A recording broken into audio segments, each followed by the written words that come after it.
Oh, mama mtumishi. Abe. Bwana Yesu asifiwe mama. Amina. Habari ya uzima? Salama. Naam. Nimeona kitu ndani yako Bwana. Ndio. Bwana Yesu ameniambia ndani ya moyo wangu kwamba niseme na wewe neno moja. Amina. Naam. Uko tayari kwa ajili ya maombi mama? Ndio. Naomba nikuombee.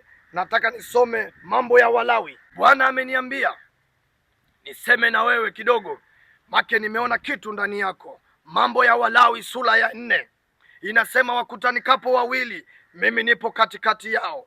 Sasa uko tayari nikuombe? Ndio. Uko? Ndio. Naomba ufunge macho tuanze maombi. Baba mtakatifu, katika jina la Yesu. Oh, haleluya. Oh, Baba mtakatifu. Oh, Jesus Jehova. Oh, Bwana ameshusha mwanga kabisa. Umeonekana uko vizuri. Mambo yanaenda sawa. Nikitazama hata tumbo lako. Oh, haleluya. Rika bobo saka. Rika rianda basika kokoriko. Hata kaka mokoriko taka. Amen. Unaweza kufumbua macho. Naweza kutoa sadaka sasa. Mchungaji, sina.